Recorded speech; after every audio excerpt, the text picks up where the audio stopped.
pada masa paling awal sekali, itu manusia itu ngapain sebagian besar?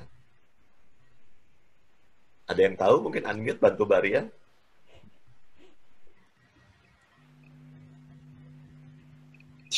Apa ya, Pak? Ini berburu, Pak. Berburu, betul. Mereka berburu. Sekarang pertanyaannya, kalau ada harimau, berani nggak? Enggak. Baria jawab enggak ya? Yes. Gimana caranya supaya berani? Malah harimaunya yang takut. Bareng-bareng, Pak. Betul. Betul banget Pak Bayu, terima kasih. Kalau rame-rame ya harimaunya ketar-ketir juga kan. Artinya apa? Zaman berburu pun manusia sudah terbiasa hidup berkelompok, hidup bersama. Ya. Pertanyaannya, mereka yang diharuskan untuk gabung dengan kelompok itu mau atau tidak? Karena setelah kita memimpin, mau tidak mau kita harus mengakui kita tidak membentuk tim, tapi kita mewarisi tim.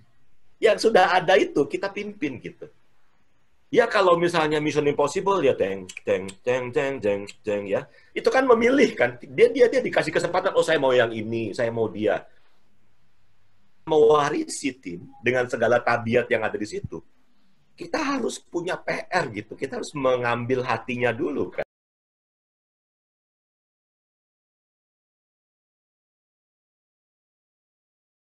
Untuk pertanyaan, ada beberapa pertanyaan, namun sebelum kita masuk ke Q&A, mungkin saya bisa mengambil beberapa poin dari materi yang telah disampaikan Pak Budi. Yang sangat menarik tadi adalah bagaimana peran leader ini atau pemimpin ini untuk membangun sebuah lingkungan yang dinamis, bagaimana peran seorang leader ini membuat karyawannya itu nyaman, membuat karyawannya itu percaya bahwasanya si leader ini care sama kita, mau membantu kita, sehingga aksi ataupun ngomongin kinerja dari seorang karyawan itu bisa maksimal gitu, bahkan dari ekspektasi yang diharapkan dari seorang leader itu tadi.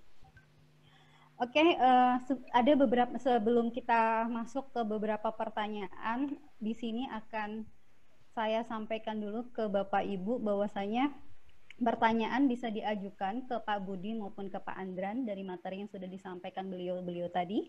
Untuk pertanyaan ini di sini tidak spesifik untuk Pak Budi ataupun Pak Andran, jadi saya kira baik Pak Budi maupun Pak Andran bisa menjawab secara bergantian. Baik. Ada pertanyaan dari Pak Heru dan Pak Fauzan yang menurut saya ini sedikit mirip. Jadi sebenarnya bagaimana sih Pak menghadapi rekan kerja yang namanya rekan kerja itu kadangkala ketika kita hire ataupun tadi seorang HR itu bisa tahu bagaimana karakter dari seorang kandidat gitu. Tapi ternyata ketika mereka sudah masuk ke lingkungan kerja, seorang kandidat ini bisa saja berubah dalam hal sikap, karakter mungkin bisa jadi. Nah, di sini ada beberapa pertanyaan dari Pak Fauzan dan Pak Heru. Jadi bagaimana sih caranya menghadapi tim ataupun staff yang mereka ini sudah terpengaruhnya ini adalah terpengaruh yang tentunya yang pengaruh negatif, seperti di sini yang lebih terorientasi pada uang, kemudian lebih dominan dalam hal dominannya di sini adalah berkeluh kesah, sehingga hasil kinerja ataupun pencapaian kinerja yang mereka berikan itu tidak maksimal, tidak seperti ketika awal kita merekrut ataupun meng-hire mereka. Monggo, baik Pak Budi maupun Pak Andran, silahkan Pak. Ya. Andran, Oke, silakan. Baik. Terima kasih. Saya Pak Budi mungkin merespon dulu ya.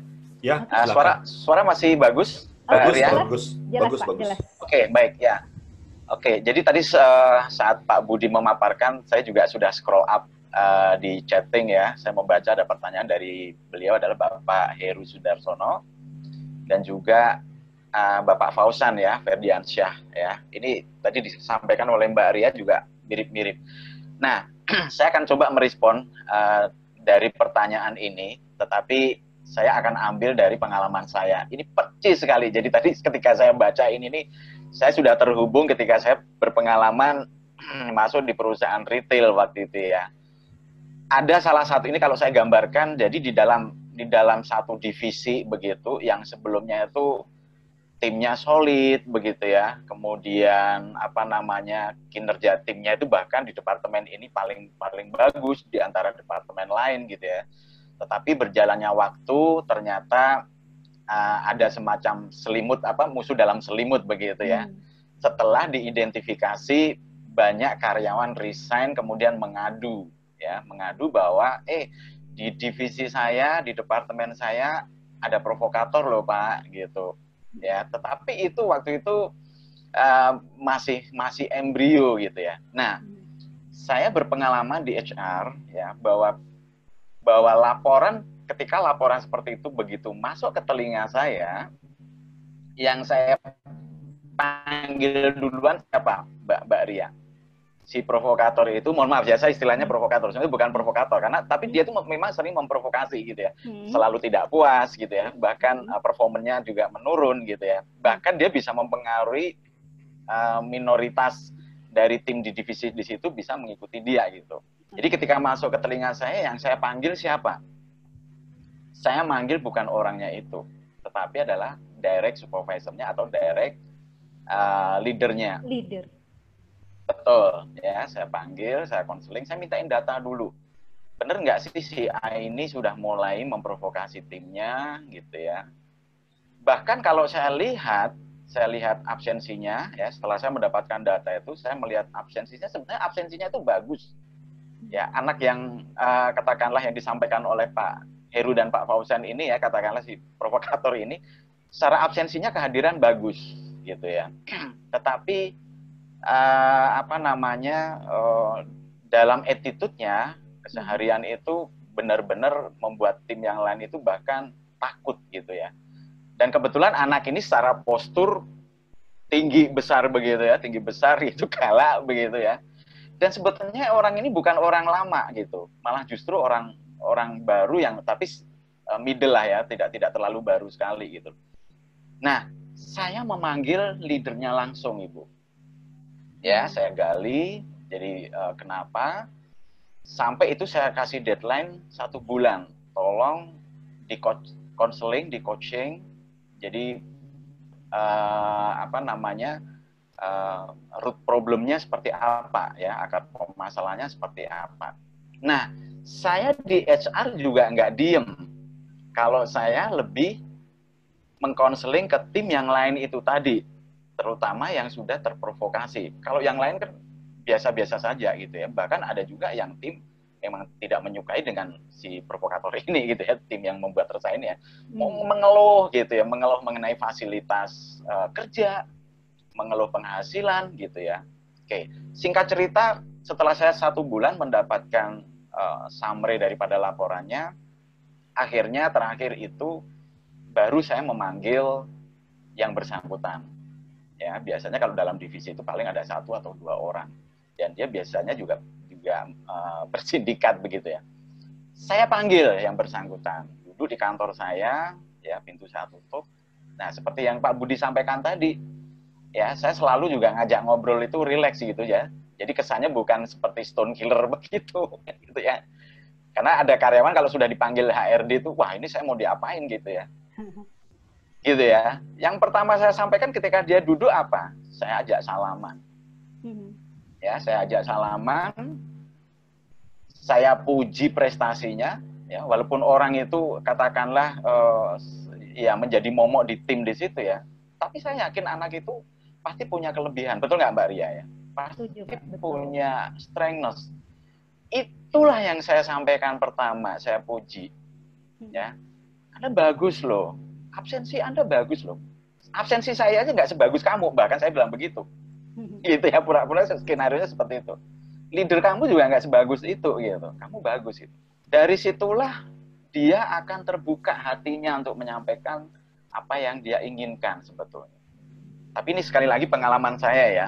Jadi dengan load pekerjaan yang luar biasa gitu ya, dan dia itu sebenarnya juga walaupun posturnya besar, tinggi gitu ya, tapi dia memang mempunyai latar belakang problem di keluarganya. Oh, ini segera mungkin aja. Ya. Gimana, Pak? Ya, saya lanjutkan ya. Mempunyai problem di keluarganya. Nah, intinya bahwa, ya sekali lagi ya, kalau pekerja, katakanlah ada konflik internal di keluarganya itu ujung-ujungnya adalah mengenai pendapatan. Ya, mengenai pendapatan atau gaji. Ya. Bocor. Ya, Oke, maka Bapak akan saya Ibu mohon coba. dibantu untuk di-mute dulu, Pak Hidayat. Mungkin saya bantu cari. Oke, silakan Pak Andra. Ya, saya lanjutkan ya. Jadi ini ceritanya menarik sekali, persis apa yang disampaikan oleh Pak Heru dan Pak Fauzan. Apa yang saya dapatkan, jadi ternyata anak ini sudah malah tidak betah di divisi itu, gitu ya. Setelah saya melihat historinya, karena waktu rekrutmen juga bukan zaman saya ya, zaman periode saya, tetapi HR sebelumnya. Ya, dia itu bekerja sebagai driver di warehouse ya, gudang. Jadi ternyata awalnya itu dia adalah melamar security. Nah, saya kembalikan. Oke ya, Anda kalau misalnya saya kembalikan seperti semula waktu Anda melamar, saya kembalikan di posisi security bagaimana? Itu saya korek-korek terus sampai dia benar-benar terbuka gitu ya. Dan jawabannya apa Mbak Ria, Bapak Ibu semuanya? Ya, saya kasih waktu 1 minggu, kembali lagi ke kantor saya, dia menyampaikan, Pak, oke Pak, saya pindah ke security. Ya, secara gaji itu sama loh, padahal secara level take home pay itu padahal sama. Ya. Tetapi saya mempunyai planning dan saya sudah koordinasi dengan pimpinan saya ya, dengan corporate general manager. Anak ini nanti ketika benar-benar bisa berubah, tidak menjadi katakanlah provokator gitu ya, dan dia bisa berprestasi, dia akan saya jadikan kita promosikan lah ya jabatannya. Dan Mbak Ria ini benar ya, setelah kami lakukan mutasi posisi yang beda, dalam waktu 3 bulan dia bisa berubah dan dia bisa berprestasi dan loyalitas bisa tinggi gitu ya. Dan akhirnya 6 bulan itu juga kami promosikan menjadi crew leader. Apa yang saya sampaikan cerita ini sebetulnya begini loh, clue-nya itu. Bahwa yang paling penting itu, tadi Pak Budi sebenarnya sudah menyampaikan ya, kita merespek, menghargai karyawan ya, itu sampai detail aja. Jadi jangan setengah-setengah begitu ya. Tapi kita juga nggak boleh promise ya, nggak boleh menjanjikan, nanti kalau kamu pindah saya akan naikkan gajinya. Nggak boleh. Ini juga kode etik seorang HR ya. Tapi kita sudah punya planning ya, karir plan untuk dia itu kita sudah punya dan kita harus update terus ke pimpinan ya, ke pimpinan saya gitu. Nah, contoh-contoh itu salah satu contoh itu adalah saya sampaikan, saya bisa menjawab, merespon dari pertanyaan Pak Heru dan Pak Fauzan ya, dan itu berhasil ya, salah satu tips kurang lebih seperti itu ya. Itu respon dari saya, Mbak Ria. Mudah-mudahan Pak Budi bisa menambahkan. Giliran saya ya. Ya, Pak Budi juga punya pengalaman luar biasa. Oke, terima kasih. Jadi kalau menurut saya itu ada 3 hal yang perlu ditelaah lebih jauh ya. Yang pertama itu kalau kita lihat contohnya misalnya kayak orang waiter atau waitress lah di restoran. Mereka kan harus ramah ya Mbak Ria ya, ramah, menjelaskan menu dan lain sebagainya. Kira-kira bisa nggak waiter sudah ramah sekali, sudah baik sekali, tetap pelanggannya tidak puas, tetap tamunya komplain, bisa nggak? Bisa saja. Kalau apa kira-kira? Kadang kondisi seorang pelanggan itu bisa membawa emosi ketika dia datang ke sebuah tempat. Tapi tempatnya udah enak, apalagi kalau di Bali ya, bisa ngelihat pantai, udah nyaman sekali. Tapi tetap sudah atmosfernya nyaman, pelayanannya baik, ramah, tapi tetap pelanggan ini komplain. Kira-kira kenapa ya? Ada yang tahu nggak? Menunya sudah oke. Ekspektasinya salah. Apanya salah? Ekspektasi. Ekspektasi. Mau makan aja banyak ekspektasinya ya, Bu Tina ya. Ekspektasinya. Oke. Jawabannya adalah kalau pelayanannya lama. Betul ya, Mbak ya?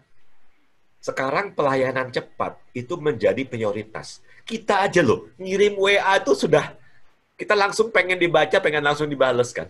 Kita tuh nggak bisa tahan lama gitu. We are now very impatient. Pelayanannya sudah ramah dan cepat. Suka. Tapi kalau sudah senyum sampai tapi kalau dapur nggak diperbaiki, susah, Mbak.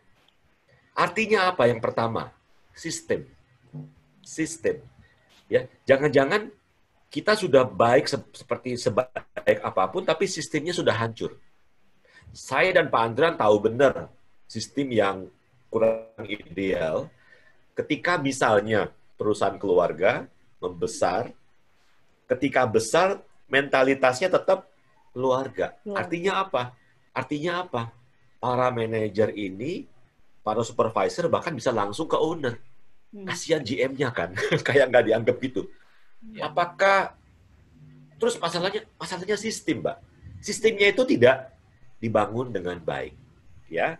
Sehingga mau komplain kayak apapun kalau sistemnya belum diperbaiki, infrastrukturnya tidak diperbaiki, tetap sulit, Mbak, tetap rusak. Yang kedua, kemungkinan ada kesalahan dari leadernya. Sehingga membuat saya sebut sebagai ini karyawan pasukan sakit hati.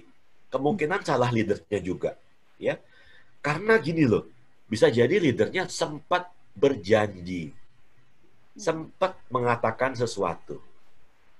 Maka jangan salahkan mereka kalau mereka tidak pandang kamu. Ketika kamu kasih motivasi keluar-keluar, mereka duduk di belakang. Alah, bullshit. Katanya, nah itu kan janji, di situ doang bagus. Kenyataannya mana? Cuma janji-janji tok. Nah, karena kalau karyawan itu semangat, Mbak, waktu kita kelola, waktu kita rekrut, terus tiba-tiba ada penurunan semangat, kan berarti ada sesuatu kan, ya kan? Ada sesuatu gitu. Mestinya sebagai leader kan ngecas kan.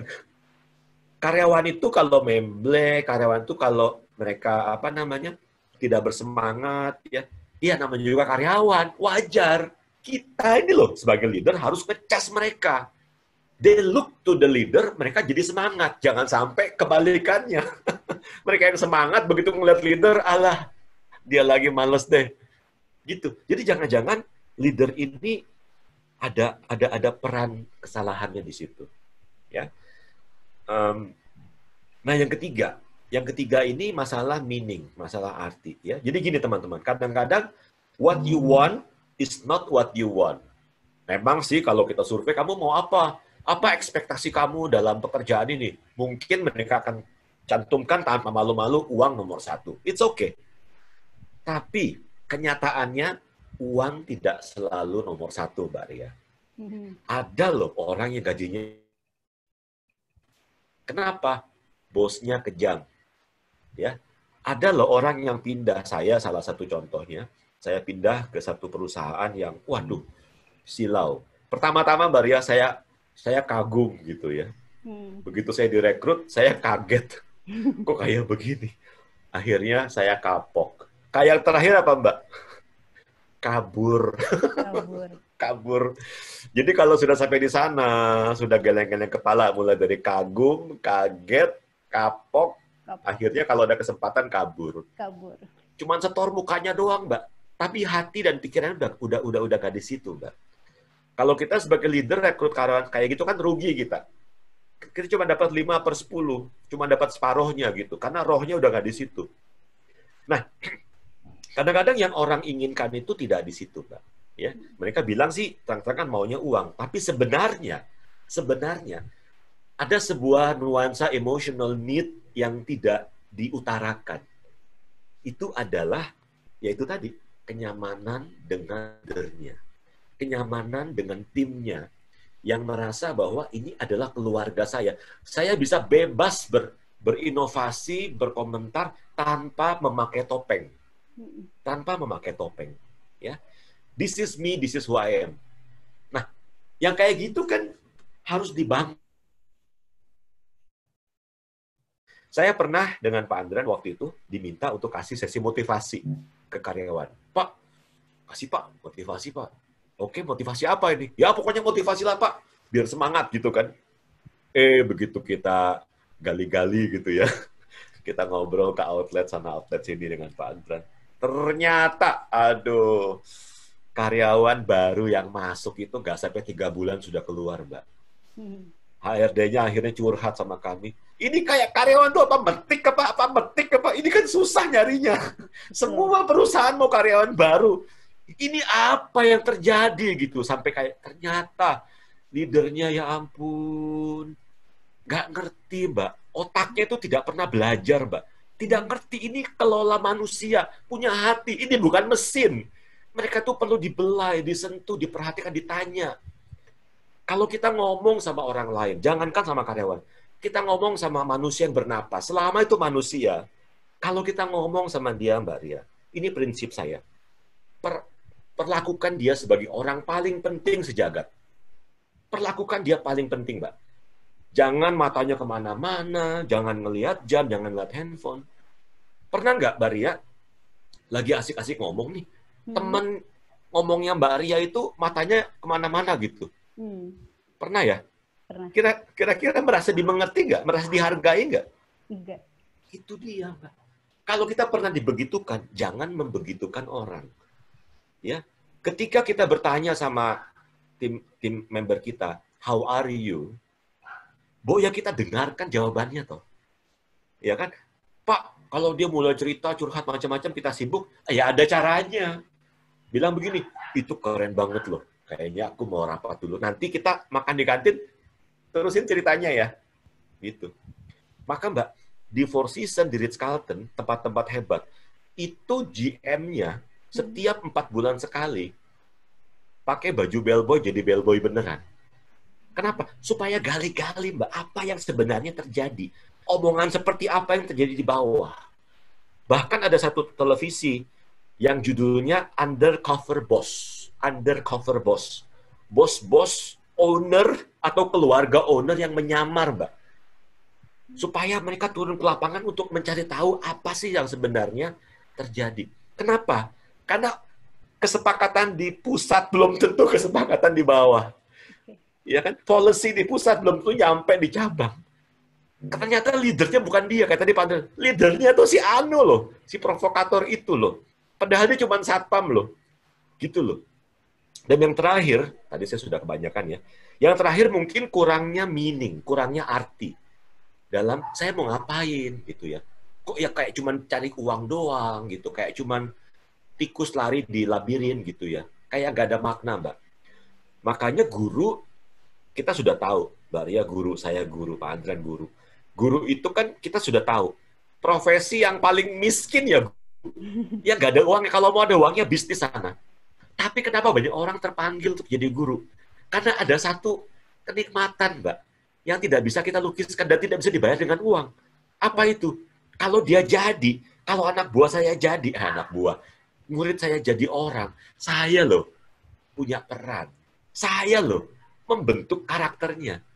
Itulah yang membuat si guru ini, walaupun kecil gajinya, tetap semangat mengajar. Karena ada makna, ada arti yang penting yang dia sisipkan dalam pekerjaannya. Nah, teman-teman yang hadir di sini, nanti kalau teman-teman mau lihat, saya ada satu tayangan YouTube, saya tidak mungkin cari sekarang ya, tapi nanti saya bisa titip lewat panitia. Di situ ada satu video YouTube 2 menit, Mbak. Jadi ada orang turun dari pesawat, dia masuk ke toilet di Afrika. Ketika dia ke toilet di Afrika itu, tau nggak? Penjaga toiletnya itu bilang begini, welcome to my office, gitu. Kaget dia. Welcome to my office. This is my office. I keep my office clean. Tanya, kamu suka sama pekerjaanmu? I love my job. Kenapa? Saya kedutaan Afrika. People come to Africa, they see me first. And I always smile to them. Kamu bener, ini kerjaanmu cuma jaga. No problem, I love my job. This is my office, I keep my office very clean. Happy too, gitu kan ya.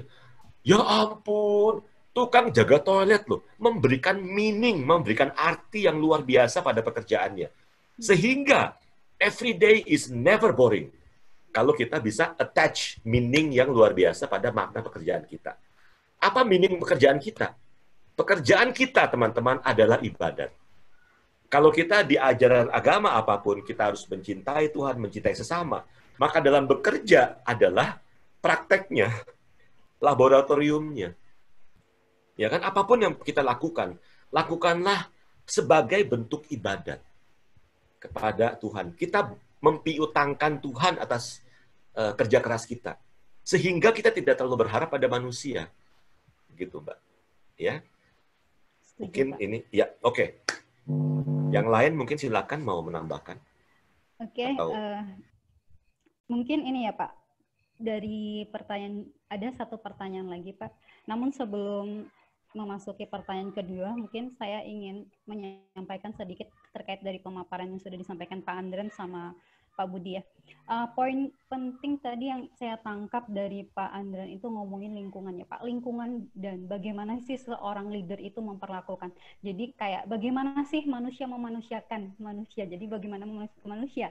Nah itu yang seringkali mungkin kita sendiri sebagai employee ya sering mengalami hal itu. Bagaimana seorang leader yang kadang kurang mengerti posisi kita atau kurang memahami bagaimana permasalahan yang kita hadapi.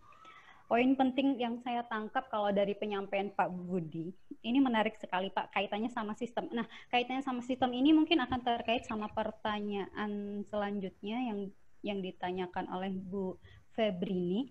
Namun sebelumnya saya ingin menyampaikan bahwasanya tadi Pak Budi menyampaikan bahwasanya meaning dari sebuah pekerjaan itu memiliki peran yang sangat besar. Nah, kebetulan Pak, kalau saya boleh sharing sedikit, saya kebetulan akademisi, kemudian konsen saya itu riset di bidang employer branding dan leadership.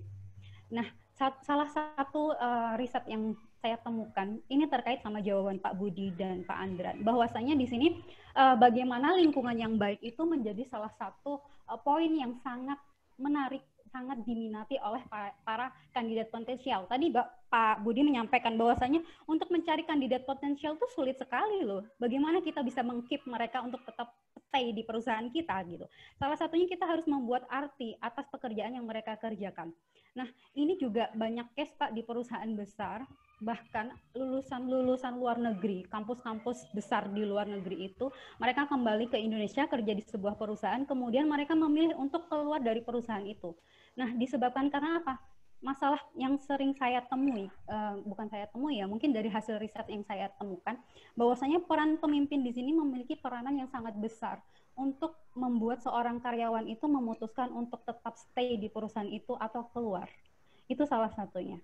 Nah, jadi poin ini saya rasa enggak yang maksud saya begini, temuan ini ternyata ada di secara praktisnya di sebuah perusahaan gitu.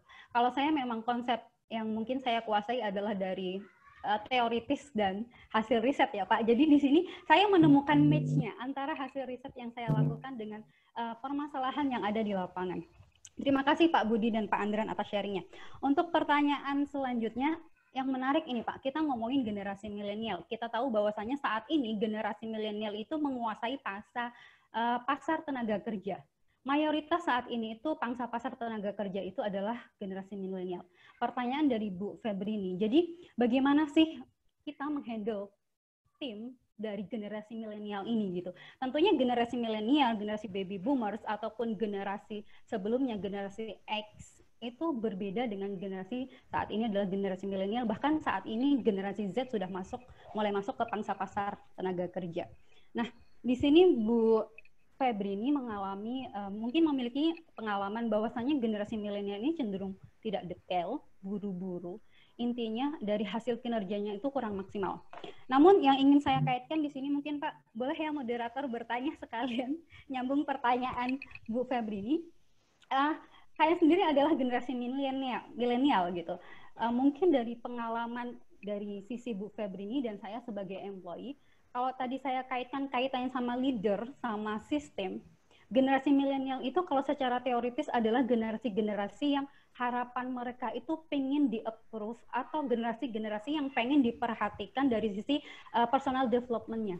Mereka ingin apa yang mereka punya, kompetensi yang mereka punya itu benar-benar disediakan dan istilahnya kayak ayo kita maju dan berkembang bersama untuk menumbuhkan perusahaan kita gitu. Tapi tidak semua perusahaan bisa memahami generasi ini gitu. Nah, mungkin di sini ada gap dari keinginan dan harapan seorang generasi milenial sama kondisi di lapangan yang mereka temukan. Tadi mungkin kalau ngomongin jawaban dari Pak Budi tadi kaitannya sama kagum, kaget itu ya Pak. Nah, mungkin terkait sama itu. Jadi, ekspektasi yang mereka harapkan itu tidak sesuai ketika mereka terjun langsung di lapangan gitu. Mungkin ini terkait sama pertanyaan Bu Febrini itu. Monggo Pak Andra. Bu Ria, saya sebelum COVID itu Ya. saya sempat mengikuti workshopnya Pak Arfan Radiansyah, Motivator Happiness. Oke. Beliau memberikan workshop 2 hari, pagi sampai sore, pagi sampai sore. Itu judulnya How to Lead Millennials. Yes. How to Lead Millennials. Saya tertarik dengan konsep itu karena saya mengerti ke depannya para leader akan banyak berhadapan dengan para milenial. Dan mereka harus ada amunisi yang cukup untuk bisa mengerti jiwa mereka dan menyesuaikan diri. Yes. Ya. Nah, Mbak Ria dan Pak Miki mungkin nanti kalau diizinkan dan Pak Andran dan saya menjadi narasumber lagi, kita kayaknya bisa kupas ini dalam edisi yang berbeda karena ini adalah satu topik yang sangat menarik untuk dieksplor lebih jauh, Mbak. Betul. Ya, bagaimana generasi X seperti saya dengan Pak Andran bisa berdampingan dengan generasi ya, Pak, ya? bersinergi, betul. Dan memahami gitu, sama-sama saling memahami filosofi kerja mereka, sehingga ada pengertian, ada respek, ada pemahaman. Okay. Yang terjadi kalau tidak ada pemahaman, kalau tidak ada pengertian, mereka jadi malah kok gini, kok gitu, kok aspirasi saya tidak bisa tersalurkan gitu ya. Jadi daripada saya dengan Pak Andran memberikan jawaban yang singkat dan akhirnya nggak dapet gitu feelingnya. Ya. Ini toh topik yang sangat menarik karena Pak Andran dan saya punya ABG juga di rumah. Kalau Pak Andran mah sudah sudah lebih senior dari saya anak-anaknya itu. Dia nikahnya duluan soalnya saya masih pikir-pikir. Jadi kita dan saya dengan Pak Andran juga bisa menyiapkan modul ini lebih baik lagi. Kalau nggak salah ada 7 hal yang mesti diperhatikan gitu ya. Dengan pada waktu kita mengelola.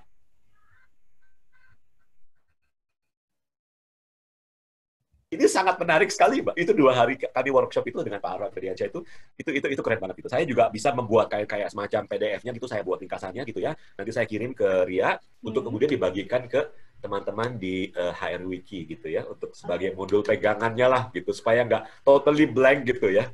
Itu usul saya, Mbak Ria. Saya boleh menambahkan, Mbak Ria, sedikit Pak. lagi. Boleh, Pak. Baik. Ya, oke. Wah, ini tadi juga pertanyaannya cukup menarik ya dari Ibu Febri ya, Ibu Febri mengenai bagaimana sih menteri milenial. Mohon izin saya menyampaikan bahwa di tahun 2017 akhir saya studi banding di beberapa negara di Asia ya, termasuk di Hong Kong, Cina, kemudian terakhir kemarin juga di Thailand dan Vietnam. Kebetulan saya juga studi banding untuk bidang hospitality industry gitu ya. Jadi ini cukup membuat saya bisa membandingkan ya bedanya tenaga kerja Indonesia dengan tenaga kerja yang dengan negara lain gitu ya. Sebetulnya hampir sama ya. Nah, yang saya petik dari hasil studi banding itu bahwa seperti katakanlah di Hong Kong, para pekerja itu bisa mix, satu perusahaan itu usia employee-nya itu bisa mix dan bisa sinergi dengan bagus. Bahkan gaya milenialnya orang-orang Hong Kong, orang-orang Cina ya di negaranya sana itu lebih milenial sekali. Mereka kiblatnya sudah Amerika sekali begitu ya. Treatmentnya bagaimana begitu ya. Dan itu bisa bersinergi dengan karyawan yang senior gitu ya. Jadi yang paling penting itu sebenarnya ya sekali lagi sistem. Gitu. Sistem seperti apa begitu. Jadi nah, saya jujur aja juga agak panjang nanti menjelaskan, tetapi nanti ini cukup bagus materi ini ya. Pak Budi tadi juga sudah menyinggung, coba nanti mohon izin kepada Pak Miki, kalau diperkenankan mungkin kita akan membuat satu schedule khusus online dengan topik milenial ini cukup menarik dan saya harapkan teman-teman bisa hadir lagi, bisa mengikuti lagi begitu ya. Karena apa? Saya akan menjelaskan mengenai treatment milenial itu di negara-negara Indonesia dan negara-negara Asia itu luar biasa gitu. Dan mudah-mudahan ini nanti bermanfaat untuk bisa men-treat ya tenaga kerja di Indonesia yang terutama kaum milenial gitu ya. Tapi yang paling penting sebetulnya adalah para karyawan milenial itu mohon dibekali dengan teknologi ya, prasarana kerja yang teknologi ya. Karena mereka juga nggak mungkin konvensional ya, bahkan dari alat kerja transport aja mereka nggak mau yang konvensional gitu, jadi yang teknologi. Jadi perusahaan pun juga harus inovasi bagaimana mengakomodir ataupun membuat sistem kerja, produksinya, operasionalnya dengan teknologi gitu. Itu aja sih tambahan saya Mbak Ria ya, mudah-mudahan bermanfaat. Jadi sekali lagi nanti coba kita koordinasi dengan Pak Miki, kita bisa melakukan lagi acara yang sama dengan topik milenial ini. Tapi sekali lagi terima kasih pada Ibu Febri ya. Oke, silakan Mbak Ria dilanjutkan. Oke, mungkin satu pertanyaan lagi ya Pak, kalau kita mengikuti rule waktu kan sampai 16.30 ya, betul ya? Yeah. Mungkin ada satu pertanyaan lagi. Kadangkala kita sebagai, ini dari pertanyaan dari Pak Adityo. Jadi kadangkala kita sebagai employee itu pernah melakukan kesalahan. Nah kesalahan ini kadang kita melakukan tanpa sengaja gitu. Tapi kadang seorang pemimpin itu tidak mau tahu apa kesalahan yang telah kita lakukan dari penyebab kesalahan tersebut gitu. Yang pada akhirnya kalau di sini Pak Adityo ini mendapatkan sebuah akibat dari beliau ini tidak diberikan pekerjaan sesuai job desk-nya gitu. Mungkin ada motivasi ataupun masukan dari Bapak. Jadi apa yang harus saya lakukan sekarang kaitannya sama itu gitu Pak? Iya, oke. Saya tadi juga sudah baca pertanyaan dari Mas Adityo ya. Tapi saya mau tanya dulu sama Mas Adityo ya. Pernah nggak di Mas Adityo sebelum tidak diberikan job desk itu sempat dipanggil oleh HRD manager? Belum Pak. Belum sama sekali. Bahkan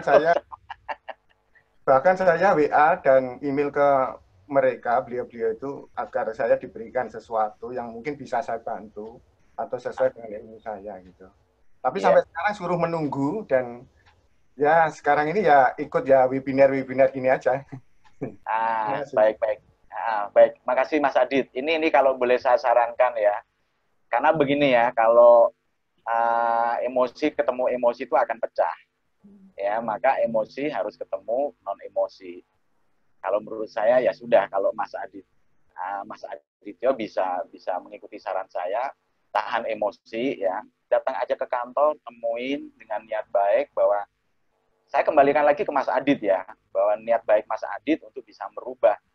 Ya, dari situ sampaikan aja bahwa oke, koreksi saya apa Bapak Ibu ya, HRD yang terhormat ya, dan saya akan bersedia untuk merubahnya.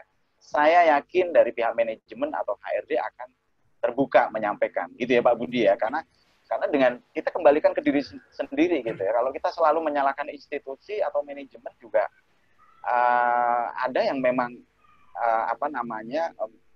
beliau-beliau itu cukup kuat data ya mengenai kinerja Anda Mas Adit gitu. Jadi silahkan dengan rendah hati mendatangi HRD. Saya sendiri juga dulu kalau misalnya ada karyawan yang seperti itu ya, proaktif datang ke kantor saya, Pak, saya bisa minta waktunya Pak, gitu 10 menit Pak, gitu. Walaupun sebenarnya manajer lainnya sudah membenci kinerjanya dia itu kurang bagus. Kalau saya welcome banget gitu ya.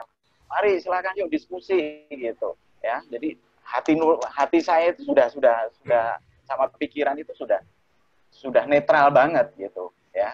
Maka karyawan akan menyampaikan terbuka. Saya kira Mas Adit coba lakukan saran dari saya seperti itu. Mudah-mudahan bermanfaat. Ya, terima kasih. Betul Pak Andran, saya mau nambahin dikit. Jadi ada teman yang pernah cerita curhat sama saya. Jadi dia itu pernah jadi seorang HRD. Pak Andran pasti tahu orangnya. Kemudian dia dipindah menjadi seorang training manager. Kenapa? Karena waktu itu mereka membayar seorang motivator yang punya alat mengukur bakat gitu ya. Jadi ada pertanyaan macam-macam. Ternyata dari hasilnya ini, orang ini cocok di training manager. Dipindahlah dia ke training manager. Padahal deep down di dalam lubuk hatinya yang paling dalam, dia tuh suka banget sama HRD. Maksud saya apa? Maksud saya sebagai pimpinan kita bisa berasumsi, menduga. Bahkan ada faktanya, dia cocok di sini.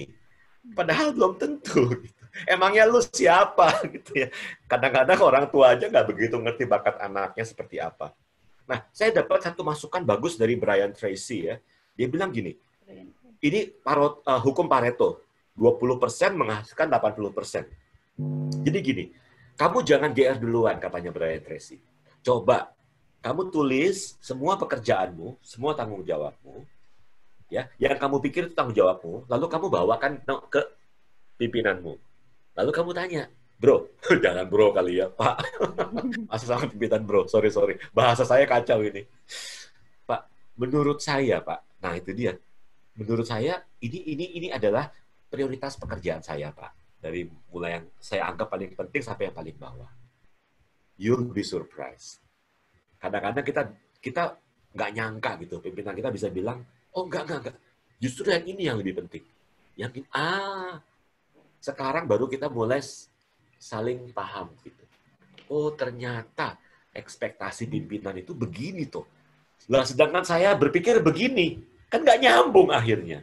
Ya, jadi gini intinya teman-teman, apapun masalah yang kita hadapi itu bisa diselesaikan.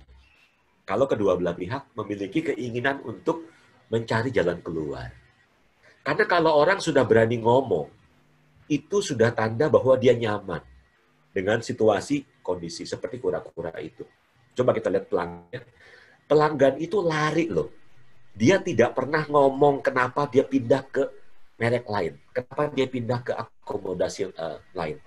Seandainya saja kalau mau fair-fairan pelanggan ngomong, walaupun dia kecewa. Ini informasi berharga ini. Dia bisa melihat apa yang tidak bisa kita lihat. Bahasa Inggrisnya, eat your own dog food. Jadi kalau kita ngasih anjing kita makan, kita jadi tahu kalau kita apa. Nah, sebanyak sekali para leader sudah kapalan gitu, sudah nggak ngerti. Kenapa? Fish discover water last. Ikan itu yang terakhir menemukan di mana air. Karena dia di dalam air itu. Dia sudah tidak bisa lagi melihat permasalahan dengan sudut pandang yang objektif. Kenapa? He is part of the problem.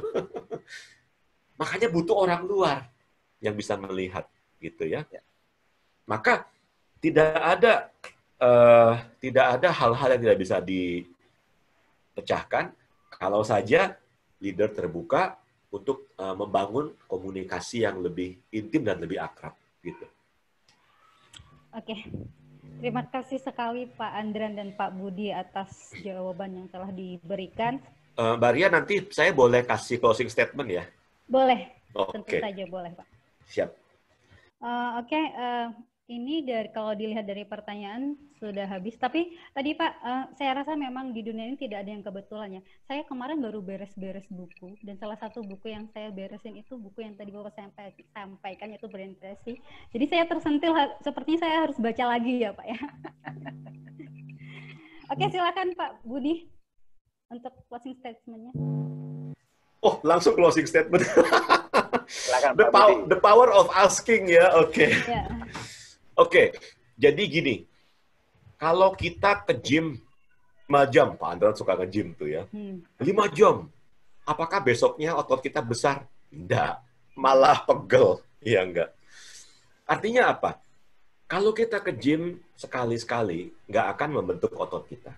Ya, kita ke gym sering, seminggu 2 kali, 3 kali, dalam 1 tahun, mesti ada perubahan. Artinya apa? Kebaikan yang kita lakukan sebagai seorang leader, memanusiakan manusia, wongke, orang itu maunya diwongke. Ya. Manusia itu punya 2 kebutuhan. Pertama, kebutuhan teknis tentang pekerjaan. Kedua, kebutuhan manusia. Saya pernah punya leader sangat baik, tapi lupa saya manusia dan tidak pernah menanyakan bagaimana kabar saya. Bagaimana kabar ibu yang kemarin masuk di rumah sakit. Anak sudah bisa apa sekarang? Saya kangen koneksi seperti itu, tapi sayang dia tidak menyadari bahwa ketika banyak ngomongin tentang teknis, orang nggak merasa respect. Leader mungkin hanya dihormati, tapi tidak dicintai, Mbak. Ketika leader ini tidak ada, mereka pesta. When the cat is away, the mouse will play. Tapi ketika leader ini bisa membangun koneksi, membangun jembatan, maka disitulah leader ini akan dirindukan, dikangeni, Mbak. Orang ini di dunia ini ada 2 tipe. Ada yang sudah mati tapi masih hidup, ada yang masih hidup tapi sudah mati, Mbak. Yang masih hidup tapi sudah mati, dia tidak berdampak apa-apa, Mbak. Ada apa nggak ada, dia doesn't matter gitu. Ya. Tapi yang sudah mati tapi masih hidup, ketika orang ngomongin tentang namanya dia, Soekarno, Hatta, ya, Gandhi, Mother Teresa, waduh, orang langsung teringat dengan jasa-jasa dan kebaikannya seolah-olah masih hidup gitu. Peninggalannya luar biasa. Maka sebagai seorang leader, tugas kita adalah sebelum meminta tangannya Tuhan, caranya bagaimana? Manusiakan mereka. Jangan lihat mereka sebagai alat atau barang untuk mencapai tujuan saya. Kalau hanya sesekali, kayak tadi ke gym, itu nggak akan ada artinya, Mbak. Harus sering, Mbak. Harus sering dilakukan. Sama seperti saya sudah berkeluarga, saya memutuskan kenapa saya pilih si dia. Dari sekian banyak pilihan, sekian banyak pilihan. Kenapa saya pilih dia gitu? Karena cinta itu kan, berjatuh cinta tuh gampang, Mbak. Tapi bisa mempertahankan dan meningkatkan mutu dan kualitas cinta itu kan butuh upaya. Nah, ketika calon pasangan saya itu berperilaku baik kepada ibu saya, ya, berinisiatif untuk membelikan saya hadiah dan lain sebagainya, gitu ya, mendengarkan saya cerita, walaupun dia pengen cerita, tapi dia tidak menginterupsi saya cerita. Hal-hal kecil seperti itu loh, menyapa saya, me-WA saya. Kan itu, Mbak, cinta itu kan datang dari hal-hal yang sepele, hal-hal yang kecil. Seperti manajer itu, a tap on the shoulder, ya, well done, good job, ya, I care for you, tell me what can I do for you. Kan begitu, tell me what can I do for you. Karena upline, downline, your success is my success, gitu. Bahkan saya pernah dikasih tahu sama guru saya, Pak Antoni Dio Martin, waktu saya ngambil program sertifikasi trainer, dia bilang gini, bahkan di beberapa perusahaan yang besar, nasional, itu ada satu pertanyaan, Mbak, dalam employee appraisal itu. Siapa yang kamu siapkan untuk menggantikan kamu, Mbak? Siapa yang tahun ini persiapan untuk menggantikan posisi kamu? Itu pertanyaan tuh keren banget, gitu. Kenapa? Karena let's be honest, para manajer yang capable, yang hebat sekarang sudah banyak yang dibajak oleh perusahaan lain, dicari janjikan profit yang lebih ini, Mbak. Dan mereka tuh banyak yang kabur, Mbak. Ketika mereka kabur, mereka pergi, perusahaan berantakan. Jangan sampai ini terjadi, Mbak. Makanya ada pertanyaan itu. Siapa yang kamu siapkan untuk menggantikan kamu? Artinya apa? Artinya skill ini bisa diwakili, skill bisa dilatih. Tapi orangnya, Mbak, kepribadiannya, Mbak, ciri khasnya, Mbak, celetukan yang lucu gitu loh, Mbak. Kehadirannya yang membawa berkat buat orang lain, Mbak. Itu, Mbak, yang tidak akan pernah dilupakan. Setiap posisi pasti bisa tergantikan, tapi seseorang yang telah berpengaruh pada kehidupan orang lain tidak akan mudah dilupakan. Demikian dari saya, Mbak. Oke. Terima kasih sekali, Pak, atas. Mungkin boleh applause Bapak Ibu dari reaction di tombol reaction Bapak Ibu sekalian atas closing statement yang disampaikan Pak Budi. Mungkin ada tambahan dari Pak Andren? Saya sih cukup. Tadi sudah di closing dengan Pak Budi ya. Oke. Saya sih cukup. Terima kasih. Sebelum saya akhiri sesi sharing session pada sore hari ini, saya mohon bantuan dari Bapak Ibu sekalian untuk memberikan feedback dari acara kita di siang hari ini. Linknya sudah di-share tadi oleh Pak Miki dan saya. Mohon Bapak Ibu untuk membantu isi sambil kita menunggu acara sharing foto session di akhir sesi ini. Jadi mohon kerjasamanya Bapak Ibu untuk membuka videonya untuk dokumentasi kita bersama. Nanti bisa kita bantu share di grup. Jadi untuk sharing session pada siang hari ini sampai acara berakhir tadi saat ini ada 47, tadi sempat 54, beberapa udah izin live karena ada kepentingan. Jadi terima kasih saya ucapkan kepada Bapak Ibu yang masih stay tune di sini sampai akhir sesi.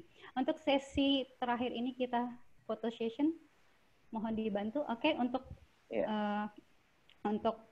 layar pertama bisa smile. 1, 2, 3. Oke. Jangan lupa senyum. Jangan lupa senyum. Senyum itu gratis, Bapak Ibu. Smile cost nothing ya. Untuk slide kedua. Slide kedua, Bapak Ibu yang ingin menyalakan videonya kami tunggu. Oke, 1, 2, 3.